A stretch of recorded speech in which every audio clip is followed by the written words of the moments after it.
Today we are making a delicious Mughlai chicken curry called Chicken Maharani.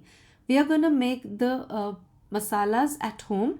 We are using a homemade spice mix by roasting 2 teaspoons of coriander seeds or dhania, 2 teaspoons of cumin seeds or zira seeds, and 2 teaspoons of fennel seeds or saunf.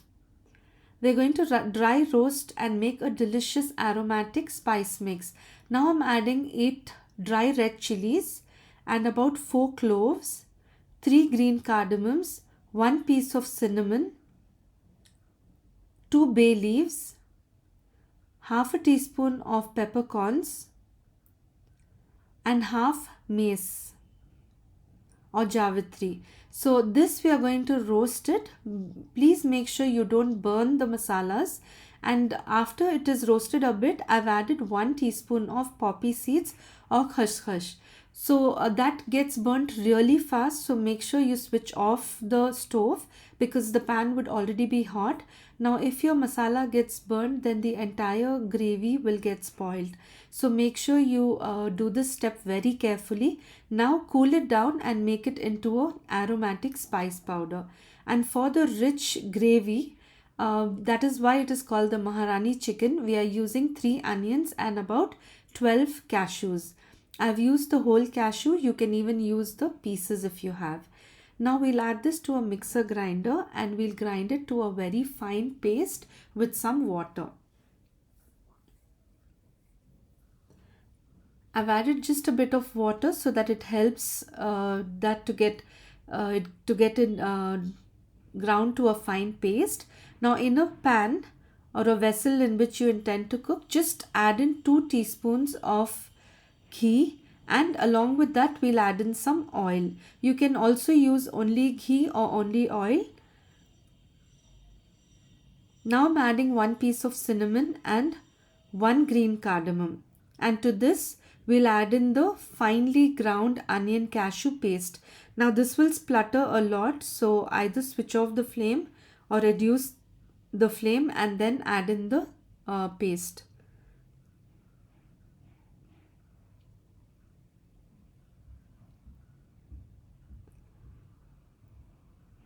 Now we'll fry this till it gets nice and browned.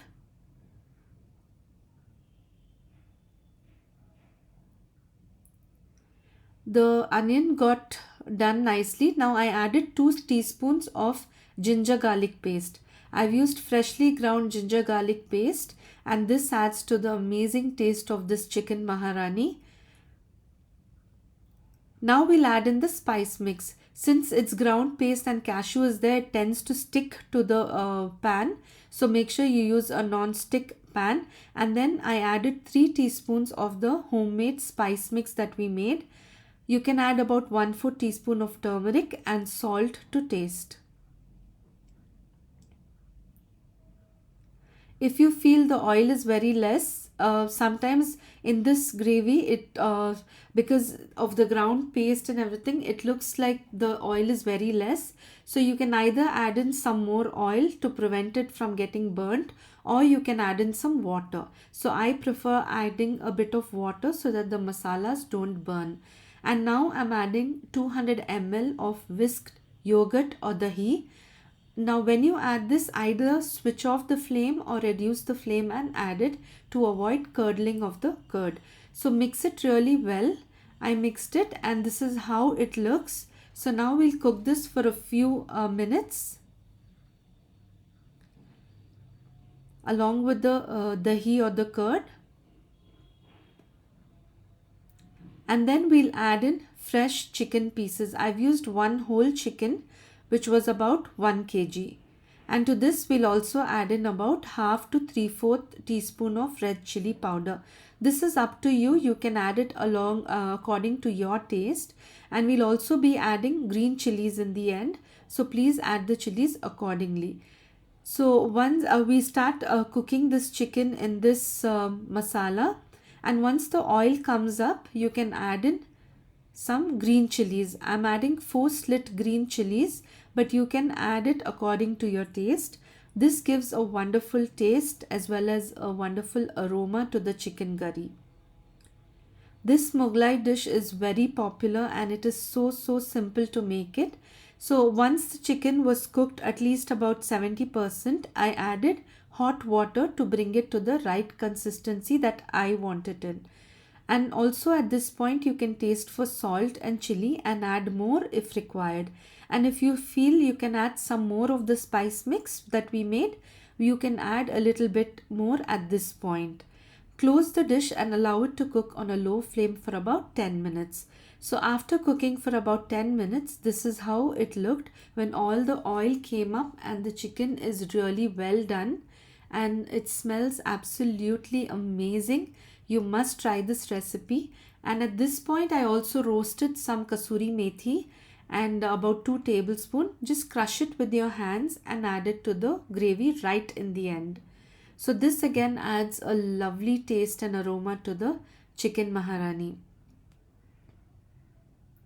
I'm sure you love this. It tastes amazing with rotis, naans and as well as rice. And as usual, right in the end for every Mughlai dish, we add some fresh cream. So I added about 2 to 3 tablespoons of fresh cream. Because it's really thick, I just mixed some water to it and I added it to the gravy. And now the chicken Maharani is ready to eat. I'm sure you'll just love this dish just like my family did. I just closed the lid and allowed to cook it for another 2 to 3 minutes on a low flame. Lastly, we'll garnish it with some freshly chopped coriander leaves and this chicken Maharani is ready to go.